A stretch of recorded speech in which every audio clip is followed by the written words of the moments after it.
Hey everyone, it's your geek with the technique, shooting up the old competition. And today, we're back at it again with another segment of Is It Worth Your Money, where we analyze the latest gaming technology and services produced by a company to see if it's really worth the price they're selling it for. So without further ado, let's begin.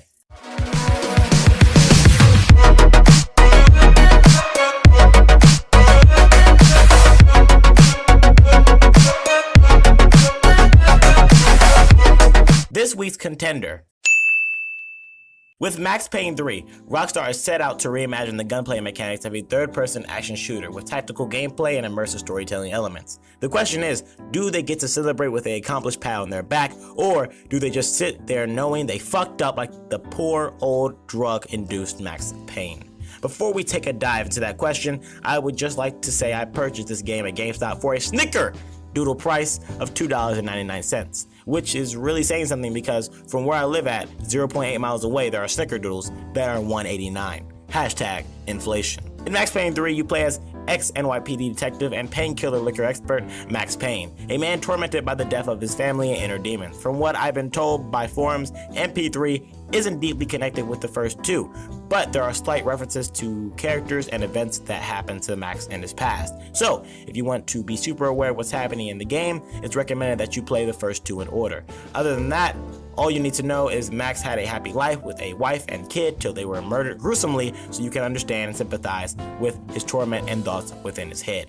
As the game starts, Max picks up a new life in Brazil where he works for Rodrigo Branco as a private security contractor, along with his fellow ex-cop who went through police training with Max, Raul Passos. Basically, from then on, you have to rescue Rodrigo's wife Fabiana, along with some other family members, which far later turns into Max having a takedown corruption fix on his mind. While frustrating at times due to the initial difficulty and challenge, the game can be quite fun and rewarding, specifically in the gunplay aspect. The game offers realism in a way to really immerse you into the gameplay, which sometimes adds to the frustration.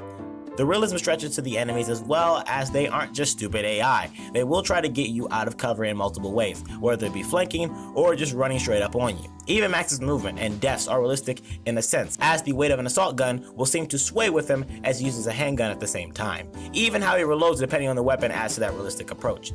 Death to the main character is portrayed in a reasonable way as well. If he gets shot in the head, he dies immediately. It further adds on to that realism.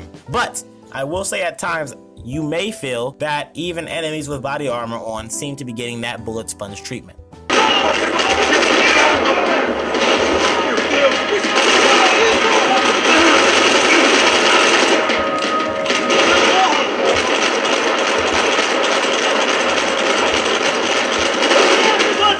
Why aren't you still dead? Look at that shot. Come on now. Look at that. Look at that. I know you just saw him put like at least 12 rounds on that nigga. I just spat out some food right there.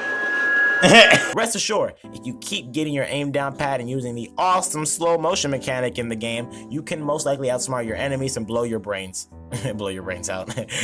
No, you can blow their brains out. Health can be recovered by painkillers you find around your play area, which can range from anywhere from a police station to an airport to even a bar, which shouldn't be a surprise since you see this dude drink like the majority of every cutscene without action. I just got kind of bored of boozing. I mean, once in a while, but not all the time. You're right. It wasn't doing me any favors. Maybe I had lost my self-respect. His health is at the bottom right screen, as his slow motion meter is right beside as well. You can keep refilling it by dishing out and taking in damage, such as shooting. If he does get shot to a limit that's about to leave him dead, a slow motion trigger will take place that will enable you to shoot the last person that shot you and survive if you kill the enemy. It makes for an intense moment, but I also found myself running out of ammo or not being able to shoot the dude because something was always in my way in frequent stages of the game. And when I say I found myself running out of ammo, I meant that I couldn't reload the clip at the time of the slow motion trigger.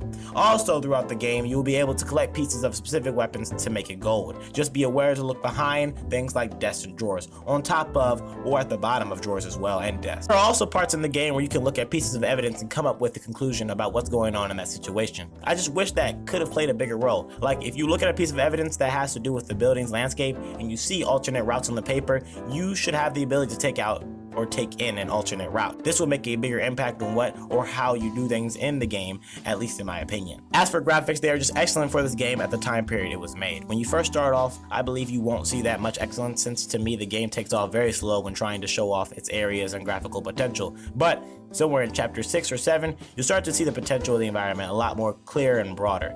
Attention to detail is always amazing, as I could shoot out a TV and it would electrify itself, or shoot a radio and it would stop playing music. Even the fire in one chapter looked pretty nice and well developed, but I can't say that so much for the characters in the game. The majority of people who are presented at the beginning of the game are seen as idiotic, wealthy, drug-induced adults as seen through Max's eyes. With Max's thoughts, you get a limited first-person and, on rare occasions, first-person omniscient feel, as he does state how other people are feeling and himself as well. You can empathize with him, as he is just a lost man trying to find his way. Other characters you probably won't even care about because it's really a one-man trip most of the game. The game usually took me around a couple days to beat because of my schedule, but sitting down and just playing should take somewhere between 10 to 12 hours to complete, depending on your playstyle. Half of that will be taken up by the notorious, infamous, non-skippable cutscenes in a comic book form, which you can't even skip even after you complete the game and go back to play it, which does get quite annoying when you don't care about the exposition. The cutscenes are made to stay in while you're playing the game, so there's no loading while you wait to get back in the action. The scenes do help with the plot of the story and also knowledge of Max's psyche. One thing you may find annoying is that there is a lot, and I mean a lot, of this blur and movement during the cutscenes, which tries to contain an experience of immersion but ends up being overdone too many times and becomes irritating.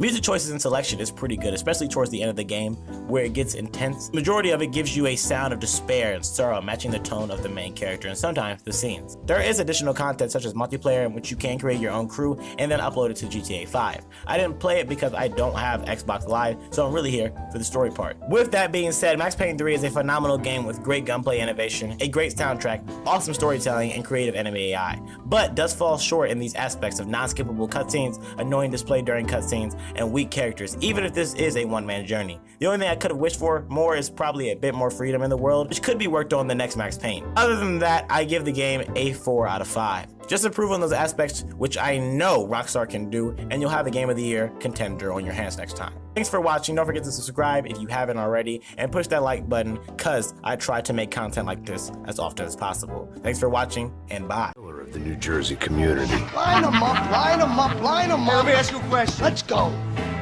Where the fuck are your donuts? This kid had a well-developed sense of humor for New Jersey. Seriously? I thought I told you to get out of here, old man. Yeah, old man.